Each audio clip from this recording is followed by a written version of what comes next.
What's up, guys? It's your boy T. Renard with Love and Relationships. And, I'm here to talk to you about relationships from a male perspective. See, I don't necessarily consider myself an expert. I'm just a man that have loved and that has lost and just want to share some of my views with you, okay? For me, one of my biggest issues is that I'm a hopeless romantic.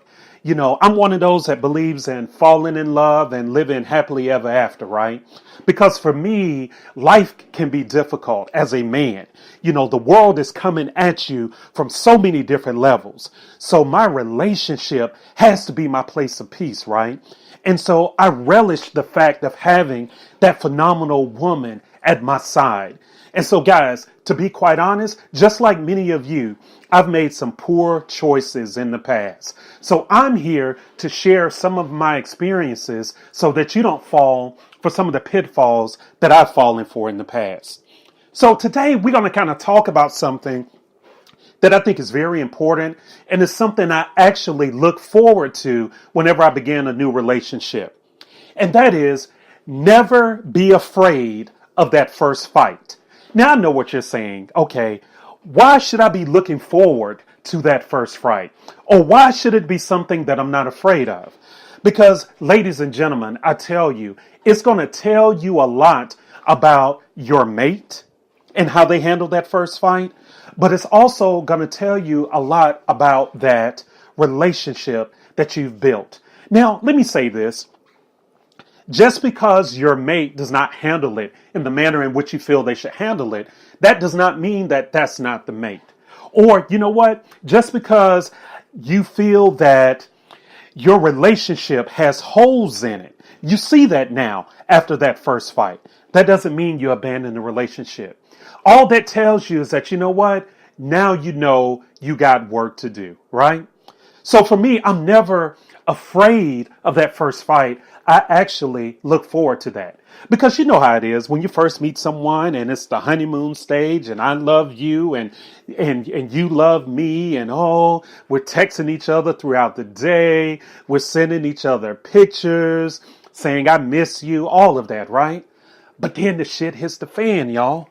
Okay? When you have that first big fight, you learn a lot about your mate as well as your relationship.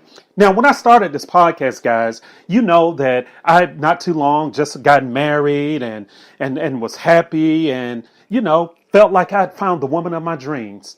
But guess what, y'all? It didn't work out. All right? It didn't work out at all. And so I'm no longer married to that person, but it's okay.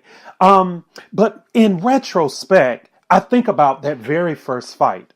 See, with the person that I previously married, we met and dated and decided to get married in a very short period of time. And so the day before we were supposed to get married, we had the biggest fight ever. Okay. Now, up until that point, we never had a disagreement, right? Like never. Everything was cool. But the day before we were to go to the courthouse, we got into a huge fight. And now in retrospect, that should have given me pause, okay, to either say, hey, this is not the person for me, or you know what?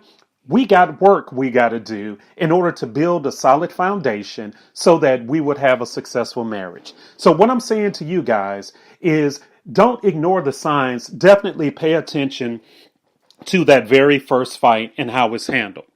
Now, the very first fight, understand that the work begins before the fight even happens. And it starts with a decision. And what is that decision? The decision is, you know what? We are together. And no matter what, we're going to work through any type of situation we have. Now, it's okay to set some ground rules. So for me, my two deal breakers or my ground rules are these. Number one is if you cheat, you Black history. There's nothing for us to talk about. We're done. All right. The second one is if you put your hands on me. Okay. Because I don't play that. I'm a big dude. I'm 6'2", 250. And so I don't need a woman putting her hands on me like a dude would. Because you know what? I don't roll like that. So for me, those are the two deal breakers. But other than that, you know what? I'm in there. And so I've been in a relationship where there have been some challenges from the very beginning. Challenges with, the children, maybe her children, grown children being disrespectful. That kind of gives you cause to pause to say, hey, is this something that I really want to be in, right? But then, I've been in situations before where I've seen something that I didn't like in that person as time went on. But for me, as long as it's not those two things, putting your hands on me or cheating, then I'm in there. So you have to make a decision in the very beginning that no matter what, you're going to be together. Because let me tell you this, if it's meant to be, the enemy is going to attack you, right?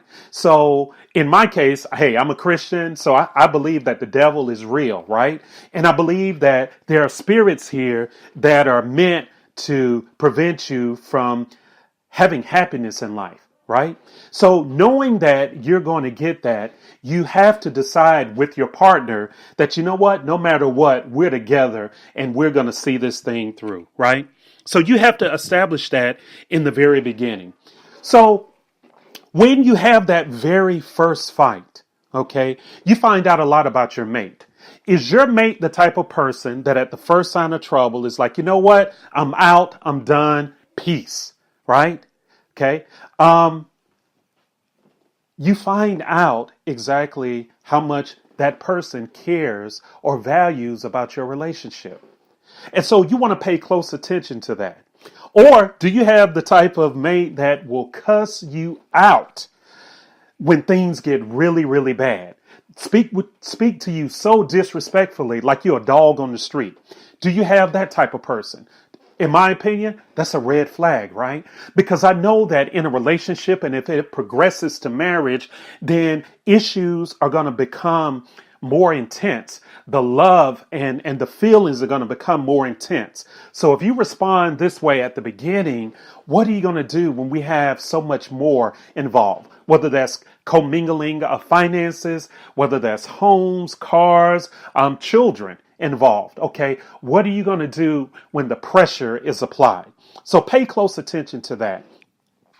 Also, you want to see what is the fallout of your relationship.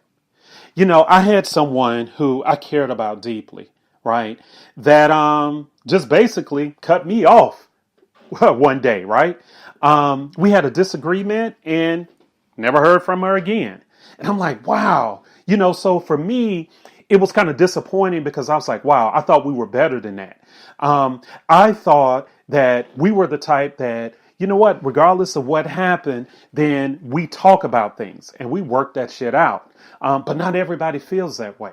But I've also been in situations where a person has gotten mad and said, you know what, we're not going to stop talking about this until we get to a place to where we agree to disagree. Because you know what, I am committed to this situation. See, ladies and gentlemen, that is the type of person that you want in your relationship, right? Somebody that's going to be there through the thick and the thin. That first fight also tells you a lot about your relationship, not just the person, but your relationship in general. See, you have to have a solid foundation that is built. Okay. And so it reminds me of like when a hurricane comes. You know how we see on television after a hurricane has hit an area, then, the walls are down, the trees are down. But what do we still see in place? We see that foundation. Why? Because you know what? If you build a solid foundation, I don't care if the wind blows, okay, or if the rain comes, and equate that to a relationship. The challenges or the negative outside influences in your relationship, right? Then regardless of the wind, the rain, if you have a solid foundation, it's going to stay, okay? But guess what happens if you don't have a solid foundation? When the wind blows, not only is your house gone, but also your foundation as well.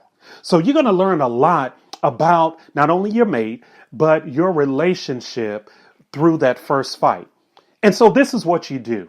If you feel that you don't have a solid foundation in your relationship as a result of that first fight, then what you need to do is just really sit down with your mate and do things to create that solid foundation. Guys, agree upon a principle of your relationship, which, for example, is, hey, anybody that's with me, this is the principle we're going to establish. That, you know what? It's us against the world. That there's no way we're going to allow outside or negative influences affect our relationship. We're going to do like the Indians used to do back in the day. Actually, not the Indians, the settlers. You know, whenever the settlers were under attack by the Indians, what would they do? They would circle the wagon because they say, you know what? We are safer this way. And ladies and gentlemen, that's what you have to do. You have to circle the wagons in your relationship because the attacks are definitely coming. And you know what? Attacks aren't a bad thing. Not only do they show you where your relationship is, but it's an opportunity for the two of you to grow closer together, right? It's an opportunity to develop that mantra of us against the world. So circle those wagons and make it work. So guys, hey, that's all I have for you today. Again, never be afraid of that first fight. That first fight tells you a lot about your relationship. You could talk all day during the honeymoon stage, but the true test is when that comes. And I'm going to be real with you guys. There have been certain times where I've lost relationships during that first fight. And you know what? That's okay. Because again, that let me know that either I didn't, as the head, do a good enough job of laying the foundation, or you know what? I chose the wrong person. And please don't do what I've done in the past, which is actually ignore the red flags that come up in the first fight. So, hey, that's all today. That's episode 8. Never be afraid of the first fight. Know that you can find me on Facebook, T Raynard. That's TRAYNARD. We also have a group on Facebook. Definitely send an invite. It's called Love and Relationships. You also can find me on Instagram as T Raynard Love as well. All right, guys. Hey, I hope this was helpful to you. If it was beneficial to you, leave me a comment. Share this with a friend or family that you feel could benefit from this, and also subscribe so that whenever a new podcast comes down, that it can automatically go to your phone. We're on iTunes, we're on SoundCloud, we're out there for you. So, hey, appreciate your time. We'll holler at you next time. We have a great deal of hot and heavy topics for this new year. So I'm looking forward to it. Take care, guys. Peace.